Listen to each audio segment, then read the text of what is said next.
My name is Mark Hutton, and I'm the University of Maine Cooperative Extension Vegetable Specialist. And today we're going to start talking about asparagus. And the topic today is going to be bed preparation, or what you should be doing at the beginning of the year or to establish your asparagus planting. One of the things you want to think about is site location. The reason being is that when you put your asparagus in, you're going to live with that planting for 10 or 12, maybe even 15 years. So give a lot of consideration as to where you're going to put that asparagus. Some of the things you want to think about are you want to have well-drained soil. Asparagus doesn't like to have wet feet.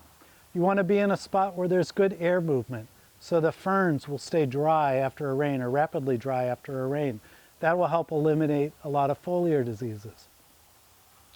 You also want to be sure that you're not in a frost pocket, somewhere that gets late spring frosts, because that's going to damage the spears as they're starting to emerge. The first step after you've identified where you're going to plant your asparagus is to get a soil test.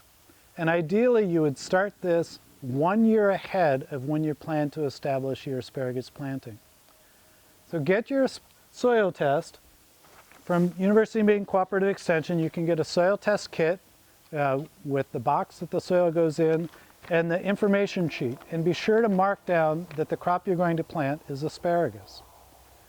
There's a good University of Maine YouTube video about how to take a soil test, but I'd just like to reinforce that with asparagus you want to be sure to sample down about 12 inches deep, because that's where the roots are going to be.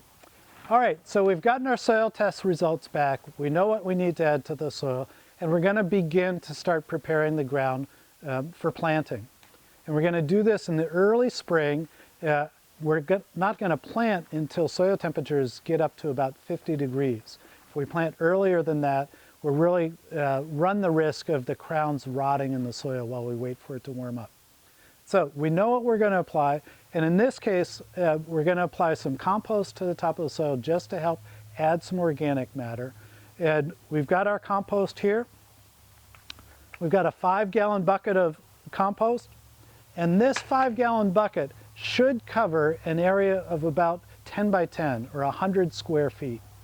More than that, you run the risk of just adding too much compost.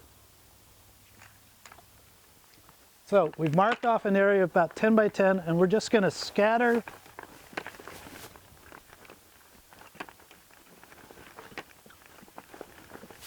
the compost. And you can see that it really isn't a thick layer.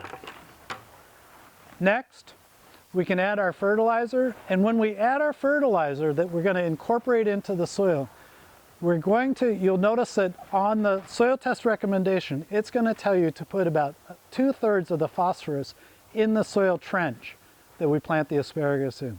So mostly what we're applying here is going to be nitrogen and potassium. And so again, we'll just, based on our soil test recommendations, we can just scatter this across the area. And now you can use your rototiller to work this into the soil.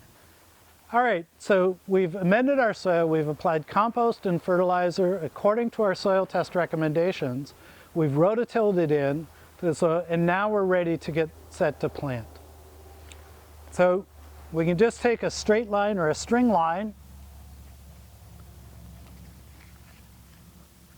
and run it across.